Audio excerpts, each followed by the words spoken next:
요한계시록 12장 1절에서부터 10절까지입니다.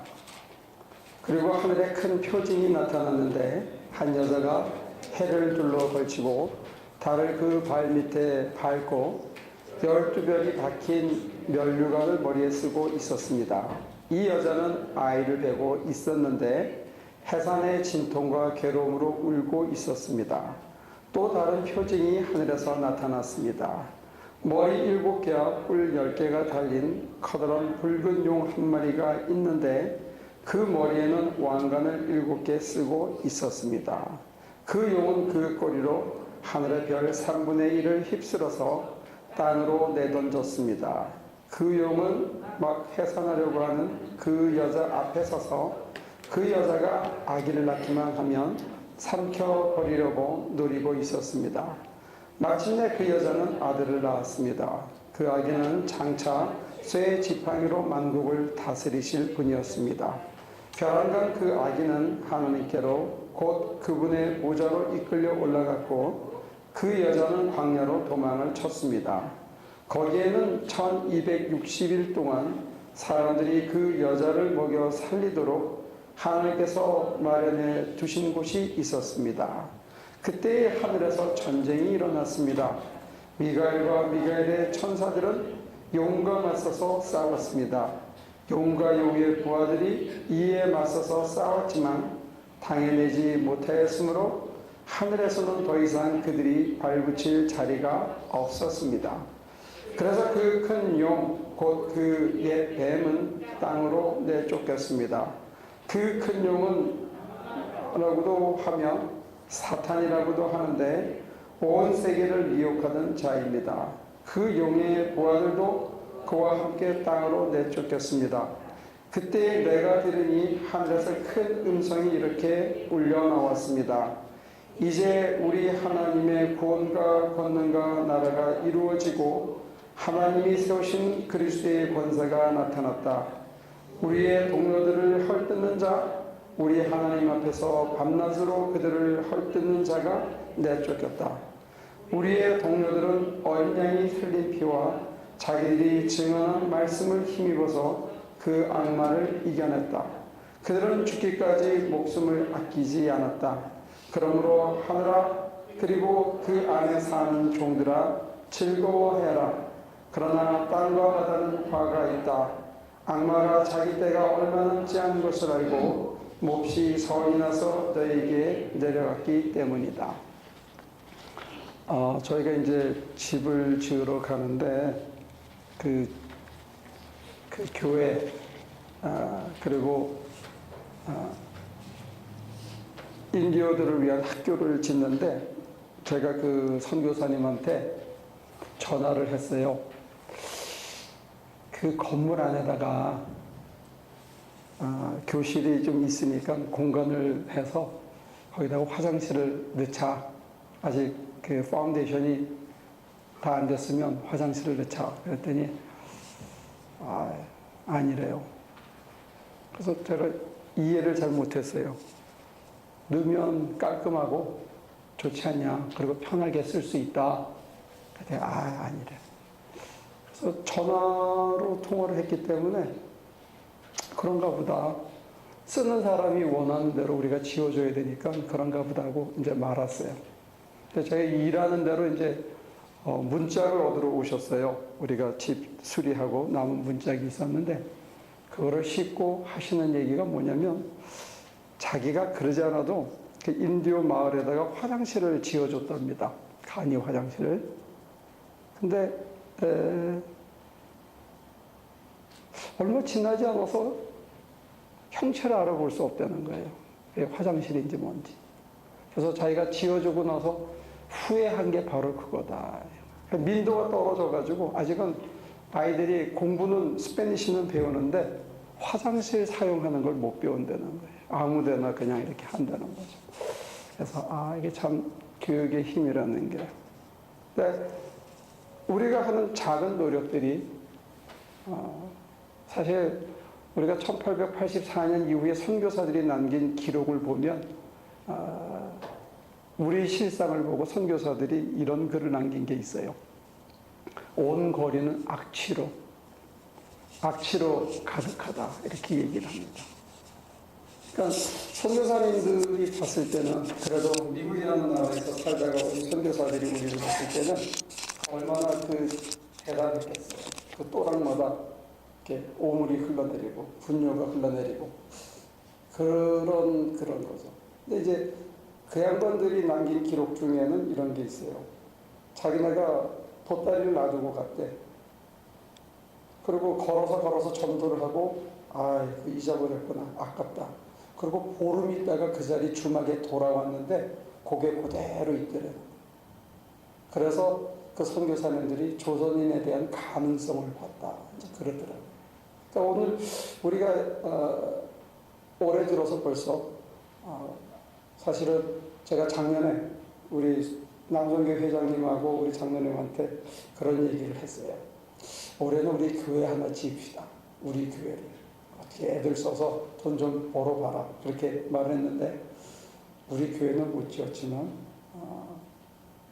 그 멕시코에 한 4,500스퀘어피트, 또 저 유마에 또 한 800스퀘어피트, 이번에 가면 또 한 3,000스퀘어피트 짓고, 또 크리스마스 때 또 한 2,000몇백 주면 우리가 필요한 게 12,000스퀘어피트 정도 필요하거든요. 예배당하고 도서관하고 친교실 하려면 한 12,000만 있으면 아주 넉넉하게 쓸 수 있는 공간이 있는데, 사실 우리는 못 졌지만 하나님께서는 우리를 써서 다른 사람들을 위해서 그렇게 할 수 있게 우리를 사용해 주신 것 같아요. 그래서 올해 참 감사한 것 같아요. 우리를 통해서 배변도 제대로 가리지 못하는, 그리고 유마 같은 경우에는 그냥 모래바닥에 먹을 게 없어서 사람들이 대낮에는 움직이지도 못하고 그때 그런 데에 저희 교회 교인을 써서 하나님께서 학교를 지어가고 믿음의 터전인 예배당을 지어가는 일에 우리를 쓰신다는 거, 이게 참 감사한 일이다. 우리는 그런 감사한 일들이 아직도 또 널려 있습니다. 그래서 올해 참 감사하고요. 저는 또 개인적으로 감사한 거는 하나님께서 우리 식구들한테 올해는 하나님의 품성을 우리가 덧입자 하는 말씀을 전할 수 있게 된 게 너무 감사해요. 남을 위해서 헌신하고 내 것도 당장 필요하지만 그거는 좀 여유가 있게 미루더라도 우리보다 더 급한 사람들에게 우리의 노력을 써서 그런 일을 헌신하게 해주신 것처럼, 또 저 개인적으로 목사로서 제가 굉장히 하나교회를 섬기면서 감사한 건 뭐냐면 여러분들 앞에 신성을 회복하자 하는 얘기를 전할 수 있게 된 게 저로서는 굉장히 가슴 벅차고 고마운 얘기예요. 그걸 우리 교인들이 큰 저항 없이 그래도 이렇게 경청해 주시는 게 저는 굉장히 감사한 거예요.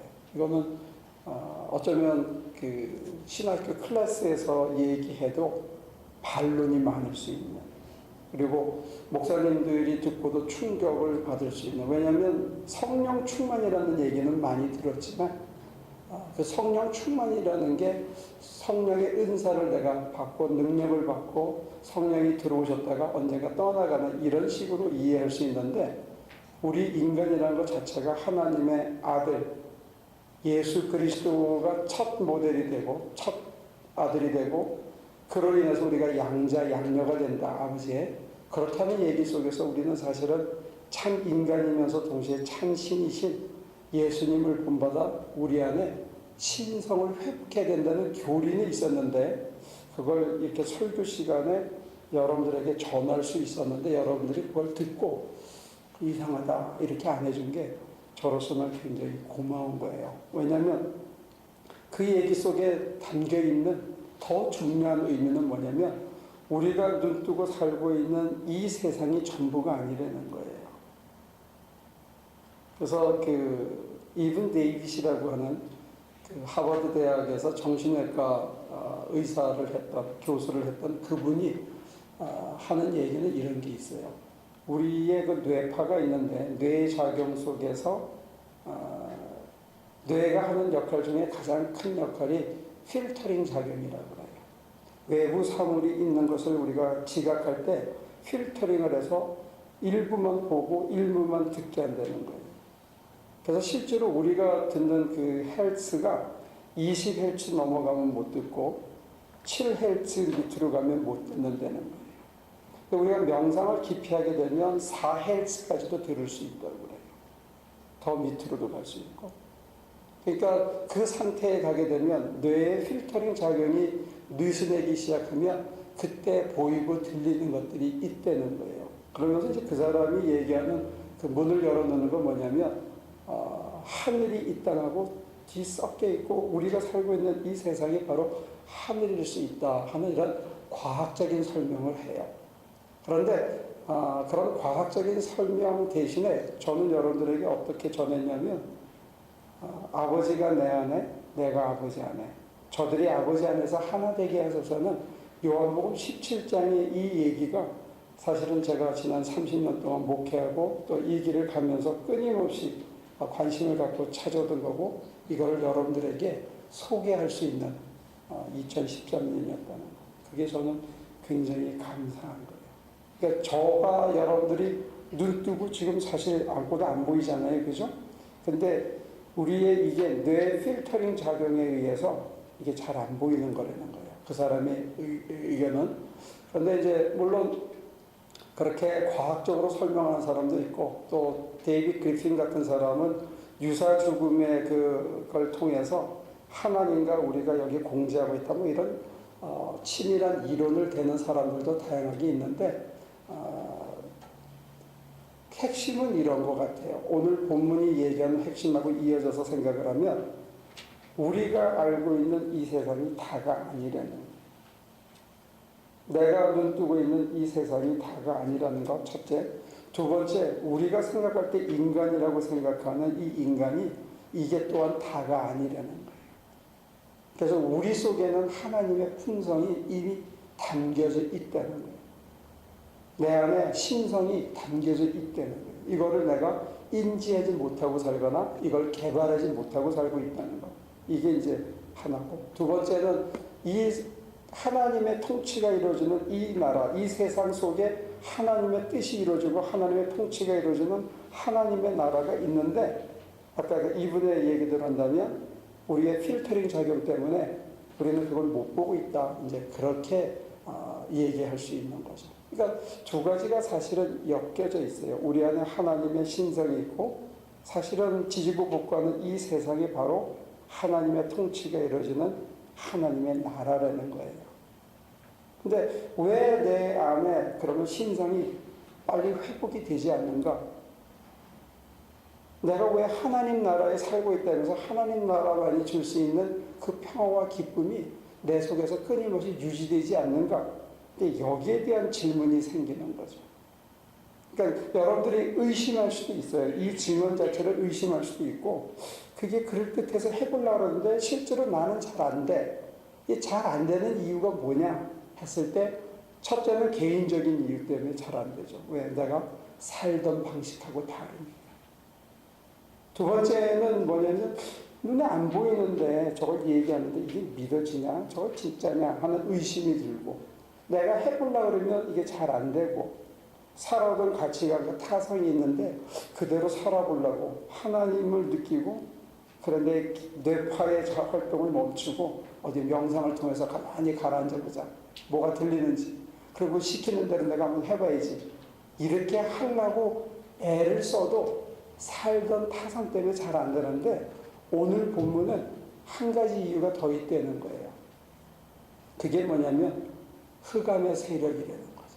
우리가 하나님의 아들로서 진정 살아가려고 그럴 때 하나님의 딸로서 하나님의 품성을 회복해서 살아가려고 할 때 그것을 가로막는 흑암의 세력이 있다는 거예요. 창세기 2장에 나와 있는 대로 한다면 아담과 하와가 에덴 동산에 사는데 그것을 못 살게 가로막는 뱀이라는 존재로 표현된 어떤 것이 와서 유혹하는 우화적인 설명이 있어요. 옛날 애들 동화가 같이. 그런데 그런 거 마찬가지로 저나 여러분들이 하나님의 아들로서 살아가려고 하면 할수록 그걸 못하게 막는 또 하나의 힘이 있다 하는 것을 오늘 이 본문은 얘기해주고 동시에 그 뱀을 하늘에서는 이미 쫓아냈다는 거예요. 하나님 나라에서는.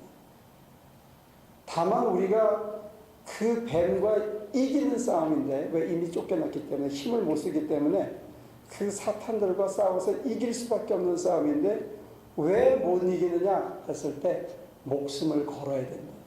이 일에. 여기서 상징하는 거예요. 그래서 이 증언하는 사람들, 예수를 따르는 사람들은 이 옛자를 걸고 죽으면 죽으리라는 각오를 가지고 내가 하나님의 길을, 주님 가신 길을 따르겠다고 목숨을 걸고 따라가면 저들은 우리를 결코 죽일 수 없다는 거예요. 그 상징이 부활과 영생이거든요. 그래서 이 싸움은 반드시 이길 수밖에 없는 건데 우리들은 죽음에 대한 두려움과 나를 잊어버리고 버려야 된다는 두려움과 내가 살고 있던 타성과 이런 것들이 이렇게 복합적으로 작용을 해서 이 길을 미친 듯이 못 가게 가로막는다는 거죠. 그로 인해서 사실은 우리는 우리가 누려야 되는 하나님의 품성과 그 품성이 주는 그 자유를 구경을 못하고 산다는 거예요. 근데 이제 이게 복잡한 이론인데, 여러분들이 하나님의 품성을 만약에 회복하면 어떤 일이 벌어질까요?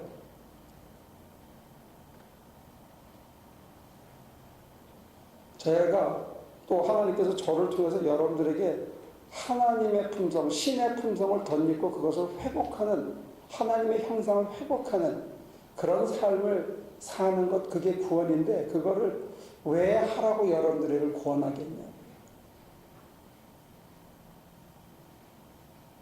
그런 생각은 안 해보셨어요? 여러분들한테 하나님께서 왜 구원받으라고 그래요? 하나님의 형상을 회복하는 게 구원이거든요. 잃어버린, 일그러진. 하나님의 형상을 회복한다는 것, 하나님의 형상이신 하나님의 품성이 우리 안에 들어와서 그 품성이 마음껏 성숙해지고 숙성되고 그것이 마치 내 것인 것처럼 드러나서 하나님과 내가 한 덩어리가 돼서 살아가는 삶을 하나님이 원하신다는 거예요. 그 이유는 왜 그럴까요? 마태복음은 참 엉뚱하게 대답합니다. 모든 율법의 완성은 뭐냐? 하나님께서 예수님 이전에 주셨던 그 모든 법의 완성은 뭐냐 했을 때 너희가 대접받고 싶은 대로 대접해줘라. 이런 아주 엉뚱한 얘기를 해줘요. 그러니까 여러분과 제가 만약에 하나님의 형상을 회복하면 신의 품성이 우리 안에서 완전히 이루어지면 이 땅에 사는 삶의 모습이 어떠냐면 내가 저 사람한테 받았으면 좋겠다 하는 걸 내가 아무런 아낌없이 그 사람에게 다 해줄 수 있다는 거예요.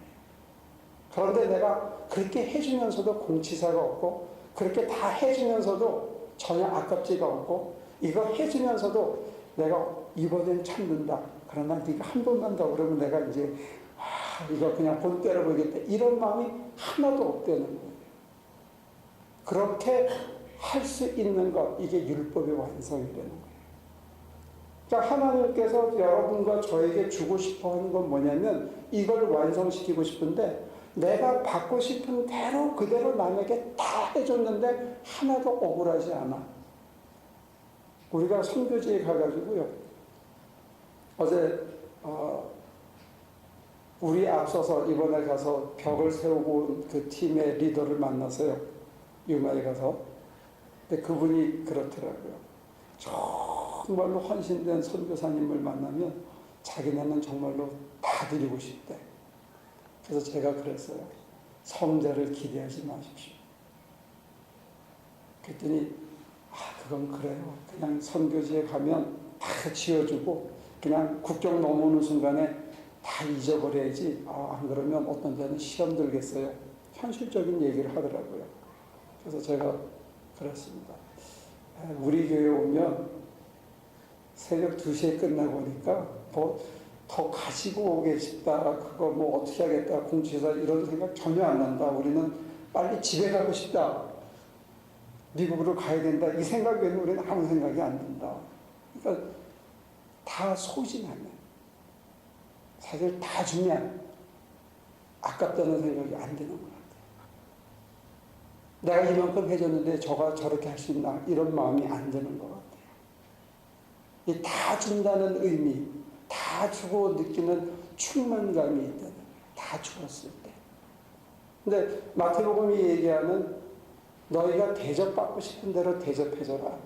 어떤 사람은 내가 막 악한 말로 했는데 사실 돌아오는 말이 너무 부드러워. 근데 한 번이 아니고 두 번이 아니고 세 번이 아니고 늘 그래.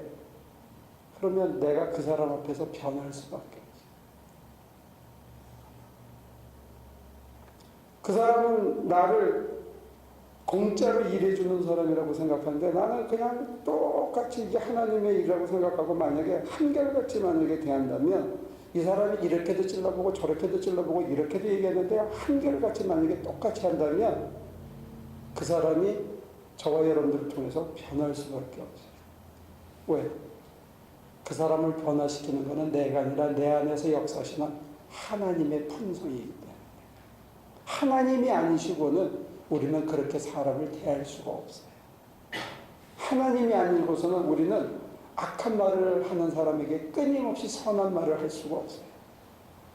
하나님이 아니시고는 그 사람이 나를 노예 정도로, 아니 공짜로 일해주는 정도로, 그냥 당연히 자기를 도와줘야 되는 어떤 머슴 정도로 취급하는데도 불구하고 이게 하나님의 일이기 때문에 한결같이 대하는 사람이 할 수 있는 것은 제가 아닙니다. 이거는 제 안에서 역사하시는 하나님의 품성이 아니시고는 결코 그렇게 할 수가 없다. 그런데 중요한 사실은 뭐냐면 만에 하나, 아직은 전혀 아니지만 만에 하나 제가, 그리고 우리 장로님이, 그리고 우리 참여하는 모든 우리 하나 식구들이 언젠가 그런 사람으로 만약에 살아있는 동안에 변할 수만 있다. 환경이 어떤 환경이 오더라도 마음속에 하나님은 반드시 이기신다. 이 싸움은 이길 수밖에 없는 싸움이고 이미 천상에서는 이겼기 때문에 이 지상에서 하나님의 통치가 이루어지면 하나님의 품성을 회복한 나는 이 역경을 반드시 이겨낼 수밖에 없다라고 그렇게 믿고 걸어가면, 사실 그렇잖아요. 우리가 운전할 때 보면 비가 막 갑자기 인터스테이트 10을 타고 오는데 비가 막 사막 한가운데 몰아쳐. 그러면 어떻게 해요, 여러분들? 어떨 땐 바람이 휙 모래바람이 불기도 하잖아. 그러면 에이 재수없다. 나 이제 운전 안 한다. 인생 끝이다. 그리고 운전대 포기하고 여러분들 운전하기를 포기합니까? 어떻게 하죠? 네? 운전대 꽉 잡고 눈을 똑바로 하고 의자를 좀 당긴 다음에 조심 해서 그냥 가면 돼.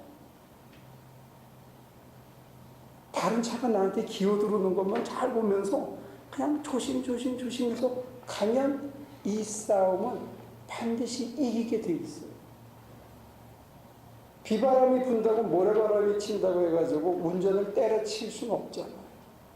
인생도 마찬가지예요. 이 영적으로 우리가 하나님의 품성을 회복시켜주려는 하나님의 계획이 우리 안에 이루어지려면 때로는 가로막는 게 한두 가지가 아니라는 거예요. 내 속에 있는 저항도 있고 외부에서 사두개인들이, 바리새인들이 우리를 조롱하고 SNF파들은 야 거긴 묻히지 마라 이렇게 온갖 유혹을 하지만 우리는 그냥 묵묵히 지금은 빨리 갈 수가 없어. 지금은 많이 성장하지 못해. 그러면 한 걸음 또 가고 하나님이 하신다, 하나님이 이루신다, 하나님이 반드시 내 안에서 이미 하늘에서 이루신 것을 또 이루실 거라고 믿고 가다가 보면 언젠가 저 사람이 나한테 격려의 말을 해주고 위로해주고 당신 때문에 내가 살았다라고 얘기할 때 내 기분이 얼마나 좋고 그래 내가 살았지, 아 저 사람 고맙다고 한 거를 내가 어느 날 보니까 다른 사람에게 그렇게 하고 있는 사람으로 변해 있다면 저는 여러분들이 태어나서 이 세상에서 받을 수 있는 가장 큰 축복을 받은 줄로 믿습니다. 그게 남에게 대접받고 싶은 대로 내가 대접해주면서 아무 공치사하지 않는 사람이 돼요. 아무 자랑하지 않는 거예요. 왜? 나의 나름은 내가 아니라 내 안에 계신 그리스도의 은혜로 된 거기 때문에. 내가 이룬 게 아니에요. 인성을 닦아가지고 이룬 게 아니에요. 내가 도를 이룬 게 아니에요. 내 안에 덧입혀진 하나님의 신성이 드러나서 하나님이 우리를 위로해 주시잖아요. 절망하고 있을 때. 내가 낙심했을 때 조용히 다가오셔서 내 옆에 계셔주잖아요. 내가 막 죄의식 때문에 갈등하고 괴로울 때 오셔서 다 괜찮아. 다 털어버려. 그렇게 위로해 주시잖아요. 우리는 그런 체험을 갖고 있는데 어느 날 내가 인간이 변해서 다른 사람한테 그렇게 하는 사람으로 내가 변해 있다면 사실 그게 신성이 회복된 것이에요. 하나님은 이런 사람들이 많아지기를 기대하시는 것 같아요. 저는 우리 한화교회에서 2013년부터 내년 2014년 땡스기빙을 다시 모일 때까지 우리 안에서 그런 질적인 변화가 내가 남이 나한테 해줬으면 좋겠다고 생각하는 그걸 내가 해주면서도 하나도 아깝지가 않아. 하나도 상대방이 얄미롭지가 않아. 승질이 날라고 하다가 저 사람이 뭐 때문에 그렇게 했구나 하고 이해가 되면서 내 뇌의 필터링 작용이 열버져. 그래서 그 너머가 보이면서 그 사람을 끌어안아주는 나를 보면서 나는 이제 그렇게 살지 말아야 되겠다. 그러면서 변화되고 변화돼서 내가 아버지 하나님에게서 체험했던 그 놀라운 체험들, 그 크신 사랑 때문에 내가 감격했던 그 사랑을 어떻게 내가 그걸 다른 사람한테 베풀고 있지? 야, 이거 신기하다. 그건 내가 아닌데 내가 미쳤나? 찔러봐. 자꾸 찔러봐. 계속 찔러봐. 할 때마다 찔러봐. 아무리 찔러도 이미 변했기 때문에 저와 여러분들이 마치 천사처럼 우리 주님이 우리를 대하시는 것처럼 우리도 다른 사람들에게 주님처럼 행동하는 그런 날이 반드시 올 줄로 믿습니다. 2014년에 우리가 그것을 셀러브레이트하고 너무 그게 고마워서 그때는 정말 내가 미어 터지게 한번 찬양하고 우리가 하는 작은 헌신이 대변도 못 가리는 애들이 정말 그 사회의 지도자가 되고 이 사회를 이끌어가는 주인공으로 만들어가는 그런 일들을 보면서 하나님께서 내 품성을 변화시키시고 변화된 품성을 바꾸시기까지 우리를 연단시키면서 세상도 바꾸고 가시는구나. 하나님, 제가 무엇이건데 저희 같은 인간들은 어떻게 그렇게 사용해 주십니까? 하고 가슴 벅차서 여러분과 제가 기쁨으로 찬송을 드리는 그런 2014년 그렇게 기대해 봅니다. 여러분들 가슴 속에서 그런 소망이 하나님의 그 속삭이심이 하나님의 계획이 여러분들의 단단한 필터가 좀 이렇게 흐물어져서 보이기 시작하고 느껴지기 시작하고 들려지시기를 주님의 이름으로 축원합니다. 기도하겠습니다. 참 감사한 추수감사절입니다. 우리 속에서 작지만 이제 열매 맺기 시작했습니다. 다른 사람에게 관용하고 측은지심이 생기고 어렵고 힘든 자들을 보면 연민이 생기고 고난 속에 있는 사람들을 보면 위로해주고 싶고 그들에게 소망을 나눠주고 싶은 마음들을 우리에게 싹트게 하시는 감사합니다. 그것은 우리가 어려운 고비를 지나갔기 때문입니다. 우리에게 필요하고 모자란 게 많지만 그것을 남들에게 먼저 나눠주는 연습과 훈련을 해봤기 때문입니다. 겉이 아니라 눈에 보이는 게 아니라 속에서 우리 내면에서 보이지 않는 데서 하나님께서 우리에게 만족감을 주시고 충족감을 주시고 살아있는 게 너무 감사하고 기쁘다는 감동을 주심을 진정 감사드립니다. 이 감사가 넓혀져서 세상 끝날까지 세상 끝까지 전염되고 확산될 수 있도록 우리를 사용하여 주시옵소서. 예수님의 이름으로 기도합니다.